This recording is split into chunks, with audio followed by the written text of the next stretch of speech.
தெய்வம் நீ என்று உணர் யூடியூப் சேனல் உங்களை அன்புடன் வரவேற்கிறது.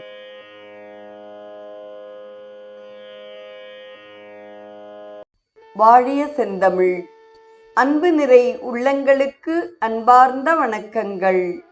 வாழ்ந்து காட்டிய வள்ளல்கள் வரிசையில் சுவாமி சிவானந்தரின் வாழ்க்கை வரலாற்றை நாம் சிந்தித்துக் கொண்டிருக்கிறோம்.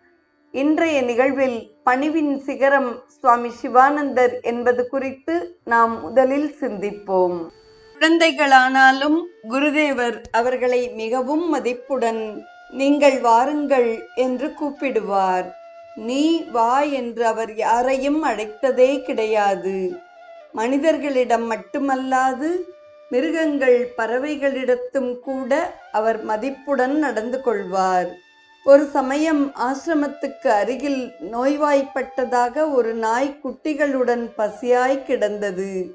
அந்த வழியாக சென்ற குருதேவர் இவர்களுக்கெல்லாம் சாப்பாடு இல்லை போலிருக்கு என்று குறிப்பிட்டு உடனே அவற்றிற்கு உணவளிக்க ஏற்பாடு செய்தார்.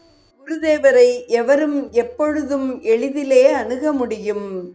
தரிசன நாள், தரிசன நேரம் என்பதெல்லாம் கிடையாது. தெரிந்தவர்களானாலும் தெரியாதவர்களானாலும் முதலில் குருதேவர் அவர்களுக்கு நமஸ்காரம் செய்து விடுவார். அவரது அகில இந்திய யாத்திரையின் போது பல இடங்களில் பிறர் தம்மை நமஸ்காரம் செய்வதற்கு முன்னரேயே குருதேவர் அவர்களது பாதங்களில் விழுந்து நமஸ்காரம் செய்த காட்சி காண்பவர்களின் கண்களில் கண்ணீரை வரவழைத்தது. தாம் ஒரு பெரிய மகான், உலகம் போற்றும் உத்தமர் என்ற கர்வம் அவரிடம் சிறிதும் கிடையாது. அனைவரையும் இறை ஸ்வரூபமாக கண்டு வணங்கிய அவதார மூர்த்தி அவர். தமது பக்தர்களிடம் அவரவர் தாய்மொழியிலேயே சுவாமிஜி பேசுவார். பிறரை திருப்திப்படுத்த அவர் கையாண்ட முறைகளில் அதுவும் ஒன்று. தமிழ், ஆங்கிலம், ஹிந்தி, மலாய் போன்ற பாஷைகளைத் தவிர ஜெர்மனி, பிரெஞ்சு போன்ற பாஷைகளிலும் அவர் தமது பக்தர்களை வரவேற்று உபசரிப்பார். அந்தந்த மொழிகளில் உள்ள பழமொழிகள், பாடல்கள் கலந்து அவர் அவர்களிடம் பேசி பழகியது காணற்கரிய காட்சியாகும். குருதேவரின் ஒப்பற்ற அன்பை பாராட்டிய பலருள் உத்தரகாசியை சேர்ந்த சுவாமி தபோவன்ஜியும் ஒருவர். சொர்க்காசிரம நாளிலிருந்தே அவருக்கு குருதேவரை நன்கு தெரியும். அனைவரிடத்தும் ஆண்டவனை கண்டு பணிந்த குருதேவரின் இந்த ஒப்பற்ற குணத்தை சர்வாத்ம பாவம் என்று அவர் குறிப்பிடுகிறார். குருதேவரின் ஒரு பிறந்த தினத்தை ஒட்டி அவர் அனுப்பிய செய்தியில் இவரை பற்றி நினைக்கையில் நூலறிவு, ஞானம், பல்வேறு பணிகள் போன்ற எல்லாவற்றை காட்டிலும் இந்த சர்வாத்ம பாவம் என்ற அனைத்திலும் ஆண்டவனை காணும் தன்மையே என் நினைவில் மேலோங்கி நிற்கிறது என்று தனது பாராட்டை தெரிவித்தார். பெண்களிடம் குருதேவர் சாக்ஷாத் அம்பிகையை கண்டார். ஒவ்வொரு பெண்பாளரிடத்திலும் அவர் துர்க்கையை கண்டார். விஜயதசமி தினத்தன்று அவர் ஆசிரமத்தில் உள்ள பள்ளி சிறுமிகளை வரிசையாக ஒரு பாயில் அமரச் செய்து ஒருவர் பாதத்திலும் பழங்கள், பூக்களை அர்ச்சித்து பட்டாடை அளித்து அவர்கள் நெற்றியில் குங்குமமிட்டு அவர்களுக்கு ஆரத்தி எடுத்து நமஸ்காரம் செய்தார். திருடர்கள், முரடர்கள் மற்றும் கொலைகாரர்களிடத்தும் அவர் இறைவனை கண்டார். 1950 வருடம் ஜனவரி மாதம் 8ஆம் தேதி ஆசிரமத்தில் மாலை சத்சங்கம் நடந்து கொண்டிருந்தது. அப்போது அங்கே மின்விளக்கு கிடையாது.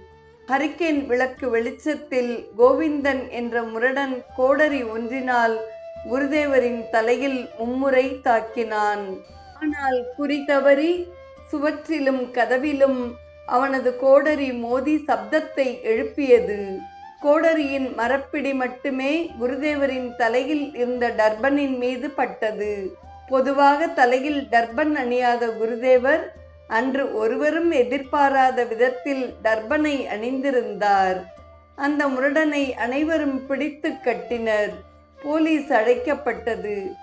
ஆனால் குருதேவர் அவர்களை அமைதிப்படுத்தி, எதற்காக நீங்கள் இந்த வீண் ஆர்ப்பாட்டம் செய்கிறீர்கள்?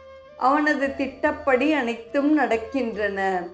கரானாம் பத்தையே தியூதம் சலயதாம் அஸ்மி என்பதெல்லாம் வெறும் வார்த்தைகள் அல்ல.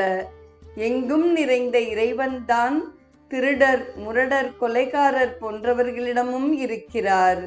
போலீஸ்காரர்கள் வந்த வழியே திரும்பி போகட்டும். இறைவன் அருளால் எனது உயிருக்கு எவ்வித ஆபத்தும் இப்போது நேரிடவில்லை.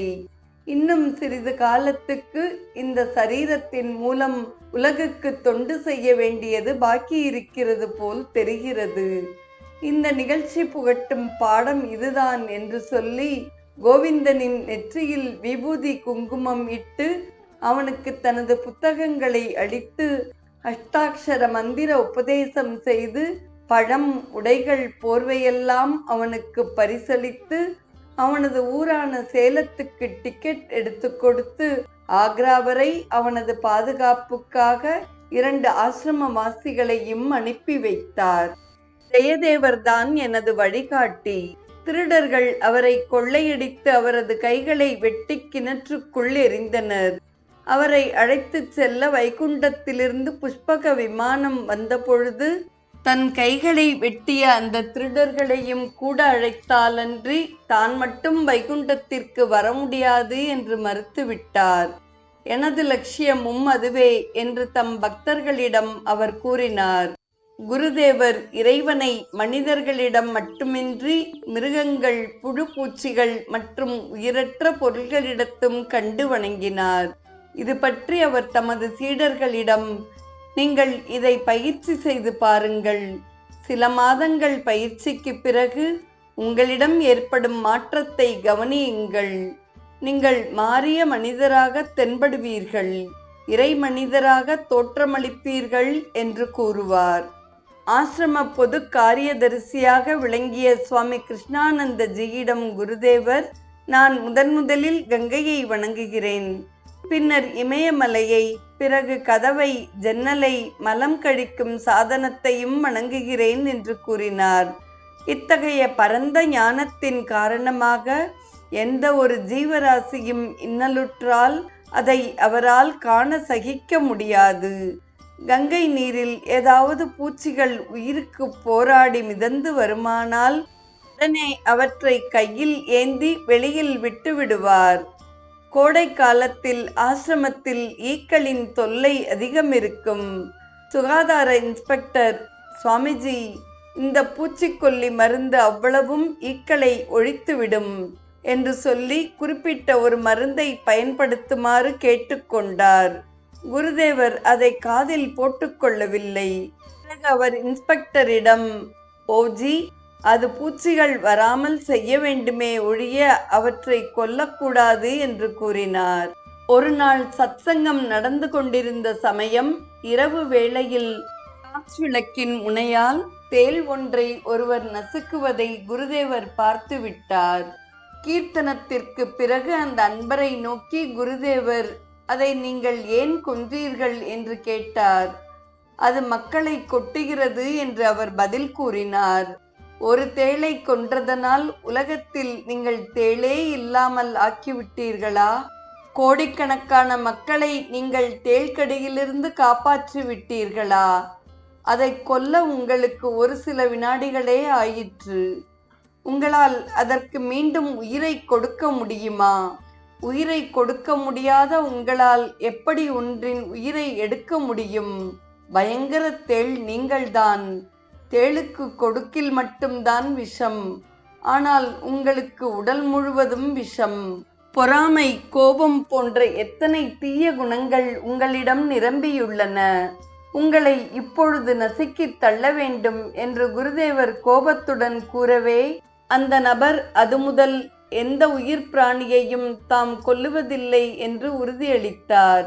இறக்கும் நிலையில் இருந்த ஒரு காளை, தலையில் புண்ணுடன் அவதிப்பட்ட நாய், குரங்கால் கடிக்கப்பட்ட காக்கை அனைத்தும் குருதேவரின் அன்புக்கும் அரவணைப்புக்கும் இலக்காயின. 1949 வருடம் நடந்த ஒரு சிறு நிகழ்ச்சி. குருதேவரின் குட்டீரில் இருந்த ஒரு பீரோவில் கம்பளம் ஒன்றை எலி கரவி இருந்ததை அவரது காரியதரிசி கண்டார். அதை கொஞ்சம் விலக்கி பார்த்ததும் அதனுள் அப்பொழுதுதான் பிறந்திருந்த 4 எலிக்குஞ்சுகளைக் கண்டு அவற்றை குருதேவரிடம் காண்பித்தார். அவற்றைக் கண்ட குருதேவரின் மனம் மிகவும் இளகியது. அந்த நிலையில் அந்த எலிக்குஞ்சுகளை தொந்தரவுக்கு உள்ளாக்கியது தவறு என்று சுட்டிக்காட்டிவிட்டு அவற்றை மீண்டும் பழைய நிலையில் கொண்டு வைக்கும்படி சிஷ்யரிடம் கூறினார். அவரும் அப்படியே செய்தார். அதன்பின் ஓரிரு நாட்களில் அந்த தாய் எலியை பூனை ஒன்று கொன்றுவிடவே எலிக்குஞ்சுகளும் இறந்து போய்விட்டன. இறந்த நிலையில் அவற்றை கண்ட குருதேவர் மிகவும் வருந்தினார். அவற்றின் ஆன்மா சாந்தியடைய அவர் வெகுநேரம் மிருத்யுஞ்சய மந்திர ஜபம் செய்தார். அதில் அவரது சீடரும் கலந்து கொண்டார். இன்றைய நிகழ்வின் தொடர்ச்சியை நாம் நாளையும் தொடர்ந்து சிந்திப்போம். இன்றைய நிகழ்வை கேட்டு மகிழ்ந்த அத்துணை நல்ல உள்ளங்களுக்கும் நெஞ்சார்ந்த நன்றி. வாழிய செந்தமிழ். தெய்வம் நீ என்று உணர் யூடியூப் சேனலை கேட்டு மகிழ்ந்த நீங்கள் உங்கள் நட்பு வட்டத்திற்கும் பகிர்ந்து தொடர்ந்து உங்களது நல்ல ஆதரவினை சப்ஸ்கிரைப் செய்து வழங்குமாறு அன்புடன் வேண்டுவது உங்கள் அன்பின் விசாலம்.